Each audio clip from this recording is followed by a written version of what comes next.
Dee had one of the finest single seasons in recent memory for a Miami Marlin, and signing Dee long-term was a high off-season priority. And eventually, after several weeks, they were able to hammer out this agreement. I'm Matt Waymeyer with the MLB.com FastCast. The Fish have reeled in Dee Gordon on a contract extension. The Marlins signed the Gold Glove second baseman to a 5-year deal worth $50 million, which includes a 6th-year vesting option that could increase the value to $64 million. In addition to winning the Gold Glove in 2015, Gordon also collected a Silver Slugger Award and led the National League with a .333 average and 58 stolen bases.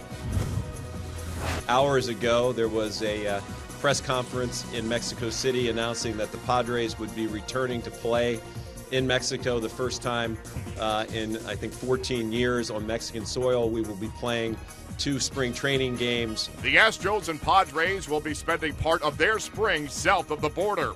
For the first time since 2004, Major League Baseball games will take place in Mexico, as the Astros and Pods will take part in the Mexico City Series on March 26th and 27th. I think also for the Astros I don't know who they're going to take with them at this point, but I have to imagine some of their big stars would go down there. Correa and Altuve, I'm sure, would have great appeal down there. Maybe Carlos Gomez, so a chance to show off those guys on an international stage. Speaking of the Padres, they padded their bullpen on Wednesday with the addition of Carlos Villanueva on a 1-year deal for a reported $1.5 million. Villanueva will be in the mix to close after San Diego dealt Craig Kimbrell away earlier in the offseason. The 32-year-old spent 2015 with the Cardinals, posting a 2.95 ERA with a pair of saves in 36 games. The Tigers made a move to improve their depth on Wednesday. The club added John Mayberry Jr. on a minor league contract with a non-roster invitation to spring training. If he makes the big league club, Mayberry will earn a $1 million base salary with additional incentives. Teams have started to come to agreements with their arbitration-eligible players. Most notably, the Rangers have signed Tom Wilhelmsen for $3.1 million. The Nationals signed Wilson Ramos for $5.35 million.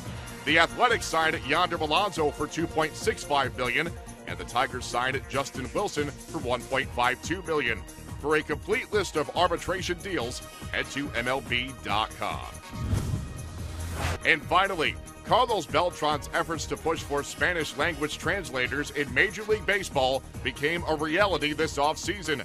Teams will now be required to hire a full-time, year-round bilingual employee who reports directly to a team's public relations director and/or general manager by opening day. For more on these stories and the very latest hot stove activity, keep it locked in to MLB.com. It's baseball everywhere.